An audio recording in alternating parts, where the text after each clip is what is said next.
everyone. Firstly, let us start with a small self-introduction about my own self. I am Tejaswini Gurung and I am a part of RGGEC. I am pursuing BTech in the trade of Electronics and Communication. Today I am before you all as a presentator to present my views on some topics related to AM transmission. So let's begin. Here you can see on your screen are listed some content which we are going to discuss further in this video. The first one, as you can see, is related to the SSB generation. So in this video we are focusing about single sideband generation. But before beginning to the main topic, we should know what is AM, because basic is very necessary for any further kind of knowledge. Now here we can see what is AM. AM is amplitude modulation. Like when we hear amplitude modulation, it means modulation on the basis of amplitude. Now we consider two types of signals, which is a carrier signal and a modulating signal. Modulating signal is also known as a message signal which has to be transmitted, which contains all the required data. So in amplitude modulation, the proportionality with respect to amplitude is taken in reference. Now moving further, here we can see three types of signals, which is a message signal, a carrier signal and an amplitude modulated signal. The amplitude modulated signal is the final signal which we receive after amplitude modulation, which has to be transmitted or which is being transmitted. Here on, moving forward, we find there are three types of amplitude modulated signals, which is DSB-FC, which stands for double sideband full carrier, DSB-SC, which means double sideband suppressed carrier, and at last SSB, which means single sideband, which is obviously having a suppressed carrier. While DSB-FC is the most basic signal which we receive after an AM, but later on we discovered that it is not very efficient and consumes much power. But the DSB-SC, means suppressed carrier, is 100% efficient and consumes less power, which makes it more advantageous than DSB-FC. While after that SSB came into existence, means that it uses the power and the bandwidth in a very efficient way, which is more useful than both of them. Then here we see the generation of SSB. We all know SSB means single sideband. Single sideband, as we know, there are two sidebands, which is upper sideband and lower sideband. Later on we discovered that both the sidebands are the mirror images of each other.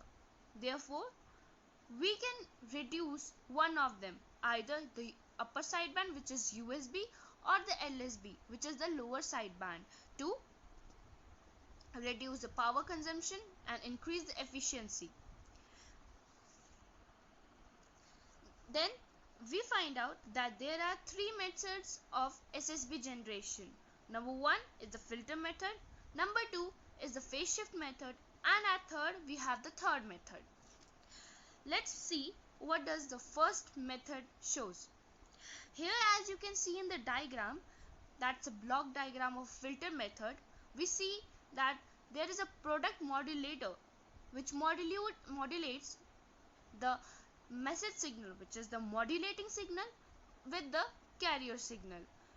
After moving forward through the product modulator, we find that we receive a signal which is DSB-SC, means double sideband suppressed carrier signal. But after passing it through a band pass filter, we get a SSB modulated signal, means single sideband, the double sideband get reduced to a single sideband. That is, either we get a upper sideband or a lower sideband, which depends on how the bandpass filter is. So, as discussed earlier, these were the 3 points which are mentioned. Now moving further, we see how to design a bandpass filter. A bandpass filter should occupy the same frequency range that is occupied by the spectrum of the desired SSB modulated wave. मतलब जो हमको desired modulated wave चाहिए SSB का, उसका जो frequency range का spectrum जो है वो same होना चाहिए जो bandpass filter हमें बनाना है, मतलब उन दोनों का.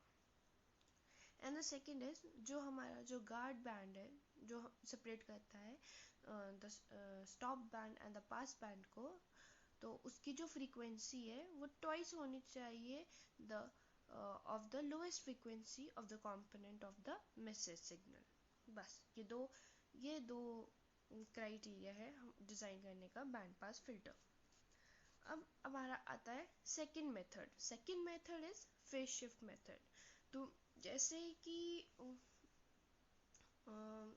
हम नोटिस कर पा रहे हैं that the phase shift method means there is a phase shift in the signal of 90 degree. Now in this method the either the upper side band or the lower side band gets to pass through while the other one gets blocked. As you can see, the block diagram is displayed on the screen. Here we are using phase shifters. Phase shifters means to provide 90-degree phase shift to the modulating signal and the carrier signal. Now we should know that here we are getting a lower sideband SSB signal, while we can also get an upper sideband SSB signal while adjusting the M1 and M2, which are the product modulators. Their rearrangements are necessary. Now here comes the advantages and disadvantages. The advantages of phase shift method is like it can generate the SSB signal of any frequency, of any.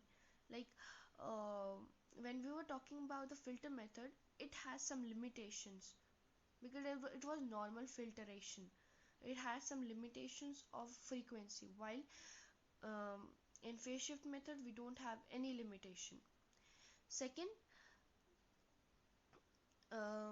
it can also use the low audio frequencies as modulating signal. Means again the same point that there doesn't need any specific frequencies for modulating a signal. And then the switching means like if you had to get a upper sideband or a lower sideband, the switching means either any one of them can be done easily. Then comes the drawback. The major drawback, there's only one drawback of it, that we need a perfect 90-degree shift of the modulating frequency, which is practically difficult. So at last, now we have the third method of SSB generation. The third method is also known as the Weaver technique, or the third method of the generation of SSB, that is single sideband suppressed carrier in amplitude modulation. So on your screen you can see a block diagram of the third method. It looks very complex, but it isn't. Here in a third method we have 4 balanced modulator, 2 carrier signal generator, 2 audio low pass filter, and 2 90-degree phase shifter. Now in third method we got different phases. So in the first phase, the modulating signal combines with the audio carrier. As you can see in the first half of the block diagram, the audio signal gets into a balanced modulator M1 and M2 with the carrier signals, but in one the carrier signal is fed with 90-degree phase shift, while in other it isn't. So um, then it is passed through audio low pass filter. When we pass it to audio low pass filter, the upper sideband gets disappeared and only the lower sideband portion is left. Then it is again fed to balanced modulator for further refining, uh, which is connected to a carrier oscillator which provides again a carrier signal. Now this is also with 90-degree phase shift in M4 but not in M3. So here the vice versa projects go on. Now due to the phase shift, there is two condition which arises. In one, that the upper sideband has a phase shift of 90, while in the lower sideband it is of minus 90. While in the M41 case, the phase shift in upper sideband is 90-degree, while in lower sideband is 180-degree, which makes it totally out of phase.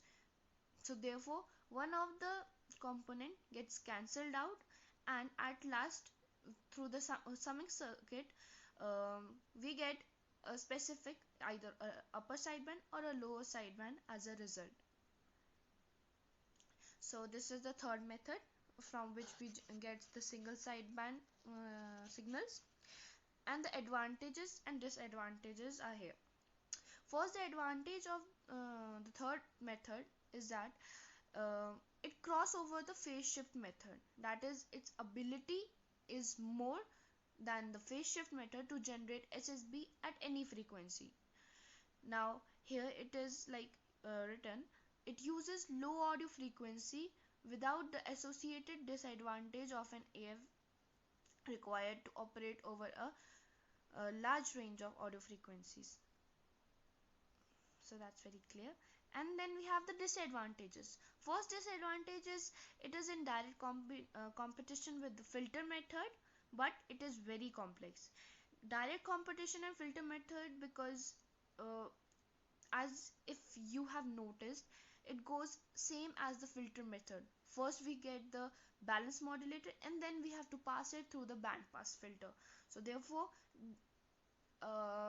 these two are similar of kind, but the third method is a complex one because it has to go through different phases. And the second disadvantage is it is expensive and cannot be used commercially. So here next we come with the VSB. Now the question is, what is VSB? VSB is the vestigial sideband, and it is a type of amplitude modulation technique. Here a portion of the reductant sidebands are removed to form a vestigial sideband signal. Therefore, so-called a vestige of a sideband remains. So now the question arises, what is VSB modulation and what is the need of VSB? So first of all, what is VSB modulation? Very easy. Vestigial sideband modulation or the VSB modulation is the process where a part of signal called a vestige is modulated along with one sideband. Now when it is sent one sideband, like it can be either the upper sideband or the lower sideband, irrespective of their position. It can be anything. Now here comes the need of VSB. Fine. Earlier we were using SSB and DSB SC in a very high quantity, but after the invention of or discovery of VSB, their use got diseased. It is because VSB is efficient in every of its way, and during SSB a little of the signal data gets lost, while in DSP-SC double of it goes, which is a waste. In one we get the waste one, while in other some gets lost. So to overcome this problem, the discovery of VSB was made. Now here we get what is the need of VSB. Fine, but in VSB, when if we consider upper sideband, so a small portion of lower sideband is remain attached to it. Why? So as if there is any loss of the information, that it goes from the lower sideband portion, not from the upper sideband portion, because with that the upper sideband is considered as the useful information, right? So um, that's it. What is VSB? Then we see that along with the upper sideband, a part of lower sideband is also being transmitted in this technique, as I mentioned it earlier, that a guard band of very small width laid on either side of VSB in order to avoid the interfaces. The VSB modulation is mostly used in television transmission application, that it is mostly used in television transmissions, and now you can imagine that how good it is. The transmission bandwidth of VSB modulated wave will be the total of message bandwidth and the width of vestigial sideband. Two guard bands are laid on both the sides of that VSB signal so as to avoid the interface of the signal. Now here it is said that the guard bands, as you know what it is, it guards from shifting and other processes. As you know what does a guard mean. So a guard two guard bands are laid on either side of the vestige. Vestige is the lower sideband portion in this condition. So to that is to avoid the interface of the signals. Fine, that's easy to understand. Now at last we have the advantages and disadvantages of VSB. First advantage is it's highly efficient. True, though it is very highly efficient because it overcomes from every problem which other were facing, right? Then comes the reduction in bandwidth.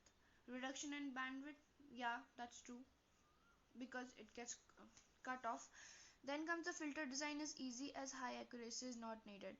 Yes, that's true, because now while we were filtering in other cases, for the upper and or the lower sideband, we need very accurate spectrum, while here we don't need it because a little portion of lower sideband or either of upper sideband is needed to make it a vestige. The transmission of lower frequency component is possible without difficulties. Yeah, true. Has good phase characteristics. Good phase, yeah, good phase characteristics in a sense it doesn't need that 90-degree phase shift or something like that. Now comes the disadvantages. Bandwidth when compared to SSB is greater. Yeah, obviously the bandwidth when compared to SSB is greater. This is because SSB just had either a upper sideband or a lower sideband. So if we consider the bandwidth to be 2, then in SSB the bandwidth would become 1, because it would be 1 for lower sideband and 1 for upper sideband, while in VSB it won't be 1, it would be 1 point something, less than 1.5 and 2, but it would be 1 point something, which makes it greater than SSB. And you know that if it gets greater, then the power consumption will increase a little, but that's considered as a disadvantage. And then is demodulation is complex, that's for sure, because more efficient you do as a modulation, more hard work you have to do in that. So at last I would like to thank you and apologies for any kind of like disturbance or something like that you are suffering during this presentation, and it is maybe due to the lack of many hardware devices. So but still, thank you, thank you at last, thank you, thank you, thank you, thank you.